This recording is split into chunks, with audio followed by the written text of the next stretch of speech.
มือสูงตั้งซิงกันเนาะมันในเป็นมุนที่สอนปันลิกไทยเนี่ยเอาเข้ามา10 เฮนกว่าแทงตั้งนามันแทงเนาะตอนในตัวในที่ก็จะมาสอนปันเป็นเอาคาเหมือนจังหนังตีสละตีพยัญชนะนั่นนะเนาะเอาคาแจกไว้เป็นเสียงกลางเสียงสูงเสียงแต้มนะตอนหนังนั้นตีสละมันในก็เขาคาได้มาจากเป็น2 ตอนที่เป็น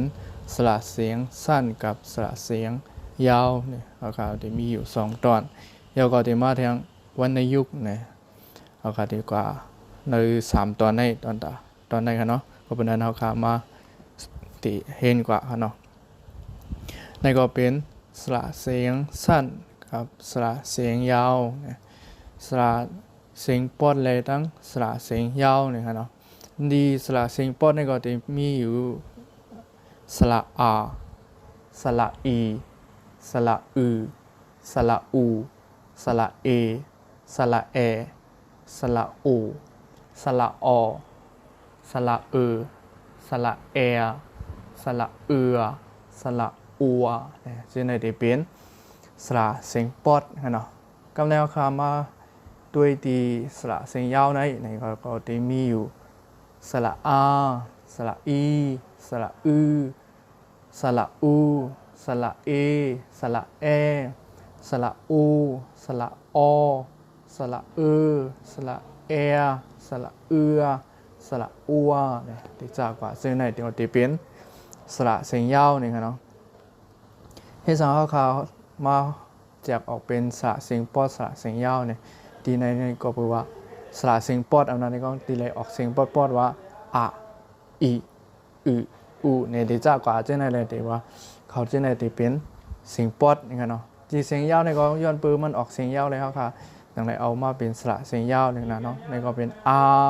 อีอืออูเอเนี่ยที่จากกว่าเจ้าในก็เป็นเสียงมันยาวๆเลยเขาค่ะจะได้ออกเป็นสระเสียงยาวกว่าเนี่ยกำเนิดคำว่าด้วยดีตัวอย่างมันเอ็ดออดเนาะในก็จะเป็นกอไก่สระอากออากาเนาะเมื่อพ่อเขาคำว่าเอาพยัญชนะนั้นสระมันมาผสมกันมาล้อกันนั่นในเขาค่ะตีว่ากอไก่ในเขาค่ะว่ากอเนี่ยสระอาในก็เขาว่าอาในกันเนาะกออากาเนาะกันมาด้วยแทงตัวหนึ่งนี่ก็เป็นคอไข่สระอีคออีขีเนาะแทงตัวหนึ่งก็คอควายสระอูคออูคู่เนาะเป็นกาขีคู่นะที่ตั้งแต่เสียงมันเปิงกันกว่าจังไหนเนี่ยมันเปิงย้อนเปิงเป็นเสียงกลางเสียงสูงเสียงเตี่ยมเนาะพี่สาวเขาครับอันนี้มันเป็นสระเสียงปอดหนังกันสีดาก่อนเนี่ยออกเสียงเหมือนกันเนาะกำลังเข้ากับที่สระเสียงยาวครับสระเสียงยาวก็ตัวหนังนั้นครับกอไก่สระอากออากาคอไข่สระอีขออีขีนะคอควายสระอูคออูคูนะตีในก็ตัวหนังนั้นมันเป็นสระเสียงยาวทั้งหมดวันนี้สีดาก็เสียงออกมันเหมือนกันเนาะมันเปิงกันตี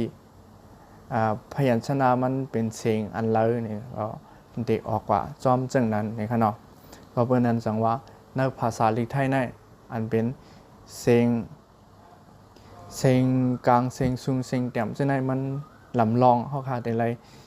ต้องลิลีหูลิลีก็จังก็เอามาลอตั้งสลาเนี่ยออกเสียงกว่าสองไปเมียนในขณะเขาขามา10ด้วยแทงตั้งใจในกรณีนั้นเขาเอาสระเสียงปอดในมาใส่สระอาเสียงปอดในมาใส่ด้วยที่เสียง3เสียงในขณะที่พยัญชนะนะครับกออากาคออาคาคออาคาในขณะมันเปิงกันดีในขณะอันเป็นสระเสียงปอดในเพราะว่าเขามาใส่ที่เสียงกลางและเสียงสูงเนี่ยออกเสียงเหมือนกันครับเอามาสระอาในขณะสระเสียงปอดตั้งหมดนะครับเนาะสระเสียงปอดตั้งหมดในเขาขามาใส่ที่เสียงกลางเลยตั้งเสียงสูงเนี่ยออกเสียงเหมือนกันครับก็ได้มาด้วยแทงสระเสียงยาวนะครับเนาะ กอไก่สระอากออากาขออาขาคออาคาอย่างเงี้ยเนาะในก็โบเป็นตีสระเสียงยาวในเสียงพยัญชนะเนี่ยกันเนาะเสียงกลางในตั้งเสียงแต่ในออกเสียงเหมือนกันค่ะนะออกเสียงเหมือนค่ะกาคาเนี่ยอันเป็นสระเสียงยาวทั้งหมดเลยค่ะเนาะสระเสียงยาวทั้งหมดในโบเป็นตีเสียงกลางตั้งเสียงแต่ในออกเสียงเหมือนกันค่ะอะไรกันเนาะต้องเอาอันเป็นสีมันในกันนะเนาะสีเหลืองทั้งสีเหลืองสีส้มนี่นะครับเนาะเพราะนั้นในที่เป็นตัวอย่างมันอิดออดกันเนาะย้อนเปิดสั่งไรเข้าค่ะตีไรจากพยัญชนะออกเป็น3 หมู่ 3 จุ้มย้อนเปิดสั่งเข้าค่ะจากสระมันเป็น2 จุ้มเนี่ยค่ะมาแตกนี้ในอิดออดเข้าค่ะขึ้นกว่าตีวันในยุคเนาะ10 มาดีวันในยุคอันนั้นในมันตั้งเข้าก็มันตีเหมือนตีภาษาใต้เขาก็ตีเหมือนหนังต้นเสียงมันค่ะกันเนาะเขาก็มาด้วยในขึ้นว่าซ้ำกันอ่านซ้ำกันเฮียนซ้ำกันกว่าเที่ยงกันเนาะในเป็นไม้เอกไม้เอกไม้เอกไม้เอกไม้โทไม้โทไม้โทไม้โท